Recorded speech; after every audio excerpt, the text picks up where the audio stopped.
ابو عبیدہ نے کہا ہے کہ ہمارے مجاہدین کی بہادری اور انہوں نے شمالی غزہ میں جو کچھ کیا وہ دنیا کے تمام آزاد لوگوں کے لیے ایک متاثر کن مثال ہے۔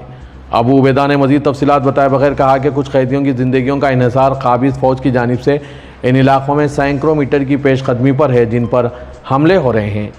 14 دسمبر کو القسام بریگیڈ نے اعلان کیا تھا کہ اسرائیلی فوج نے جان بوجھ کر غزہ کی پٹی میں ایک ایسی جگہ پر بمباری کی جہاں اسرائیلی قیدیوں کو رکھا گیا تھا، اور پھر اسی مقام پر دوبارہ بمباری کی تاکہ یہ یقینی بنایا جا سکے کہ وہ مر چکے ہیں۔ اسرائیلی جیلوں میں 10,300 سے زائد فلسطینی قید ہیں، جبکہ غزہ کی پٹی میں ایک اندازے کے مطابق 101 اسرائیلی قیدی ہے۔ چین نے امریکہ کی طرف سے تائیوان کے ہاتھ کل $866 ملین مالیت کے اضافی فوجی ساز و سامان اور اسلحہ فروخت کی منظوری دیے جانے کی سخت مذمت کی۔ چین وزارت دفاع کے ترجمان ویشے نے کہا ہے کہ تائیوان کے ہاتھ اسلحے کی فروخت واحد چین کے اصول اور امریکہ کے ساتھ سیاسی تعلقات کی بنیاد شمار ہونے والے 3 مشترکہ اعلامیوں کی خلاف ورزی ہے۔ انہوں نے کہا چین امریکہ تعلقات میں مسئلہ تائیوان ہماری پہلی سرخ لکیر ہے اور اسے عبور کرنے سے پرہیز کیا جانا چاہیے۔ امریکہ نے تائیوان کی آزادی کی حمایت نہ کرنے کے عہد کی بھی پاسداری نہیں کی اور تائیوان کو جنگ کے خطرے کی طرف بھی گھسیٹ رہا ہے۔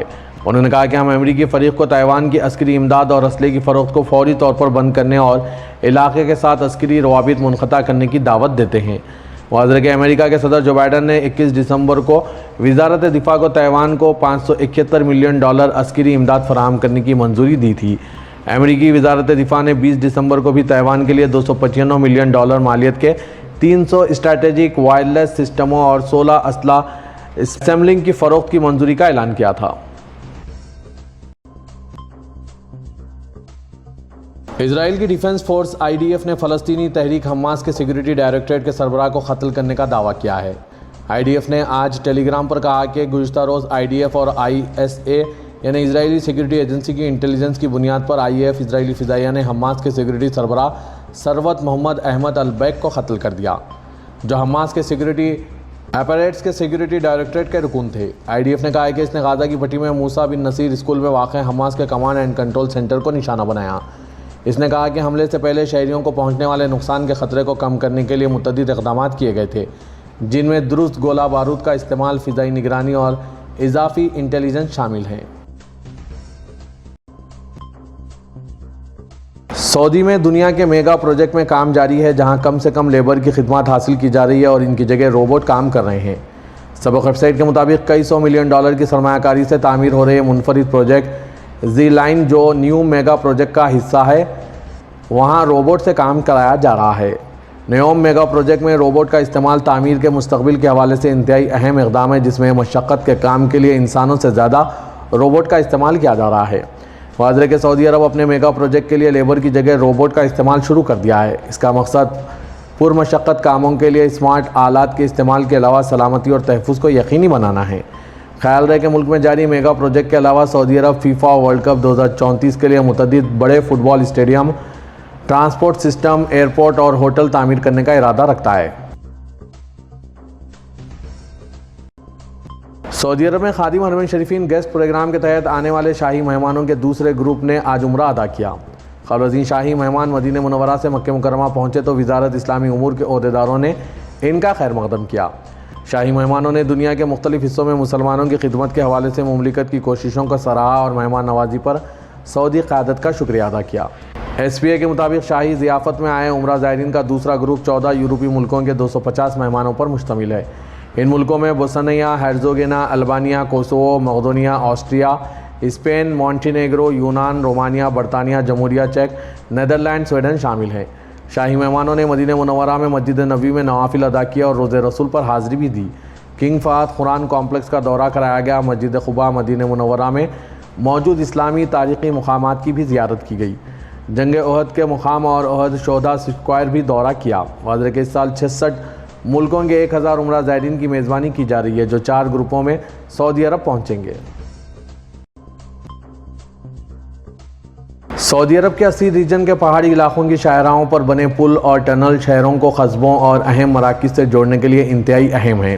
یہ شاہراہیں تجارتی سامان کی منتقلی اور مسافروں کی ٹرانسپورٹیشن کو آسان بنانے میں معاون ثابت ہوتے ہیں۔ تھاما کے بلند و بالا پہاڑی علاقوں اور وادیوں کو دیگر شہروں سے جوڑنے کے لیے نالوں اور گھاٹیوں پر بنے یہ پل معیشت کی ترقی کے لیے ریڑھ کی ہڈی کی حیثیت رکھتے ہیں۔ ایس پی اے کے مطابق جیزان کے علاقے کو ابھا شہر سے جوڑنے والے شاہراہ جہاں سے روزانہ ہزاروں گاڑیوں کا گزر ہوتا ہے۔ اس شاہراہ کو جو بحر احمر کے ساحلی علاقوں کو جوڑتی ہے اغبا شعر کہا جاتا ہے۔ یہاں سے گزر کر ابھا، محائل، اسیر اور دیگر ساحلی علاقوں تک لوگ بآسانی پہنچتے ہیں۔ دیگر اہم شاہراہوں میں السودا کا راستہ شامل ہے جو رجالما کمشنری کو دیگر علاقوں سے جوڑتا ہے۔ یہاں سے گزرنے والے اطراف کے خوبصورتی قدرتی مناظر سے لطف اندوز ہوتے ہیں۔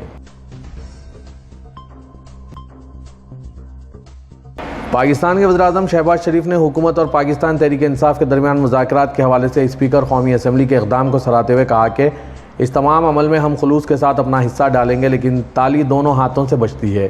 آج منگل کو وفاقی کابینہ کے اجلاس سے خطاب میں وزیراعظم پاکستان کا کہنا تھا کہ قومی مفاد کا تقاضا یہی ہے کہ ہم ذاتی مفادات کو قومی مفاد کے تابع کریں اور پسند ناپسند کو قربان کریں۔ وزیراعظم پاکستان نے امید کا اظہار کیا کہ حکومت اور پی ٹی آئی کی مذاکراتی کمیٹیاں پاکستان میں امن و استحکام کو مد نظر رکھتے ہوئے کام کریں گی۔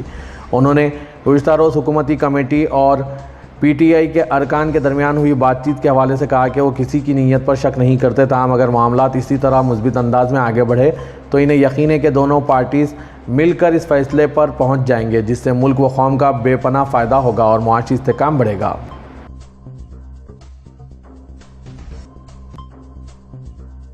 صدر ترکی رجب طیب اردغان نے کہا ہے کہ پی کے اور اس کی توسیع یا تو خود کو ختم کر دے گی یا انہیں ختم کر دیا جائے گا۔ صدر اردغان نے کابینہ کے اجلاس کے بعد ایک بیان دیا۔ 8 دسمبر کو شام میں اسد کی باعث حکومت کے خاتمے کے بعد اردغان نے کہا کہ انقلاب سے پیدا ہوئی نئی صورتحال نے دنیا کی توجہ مبذول کر دی ہے۔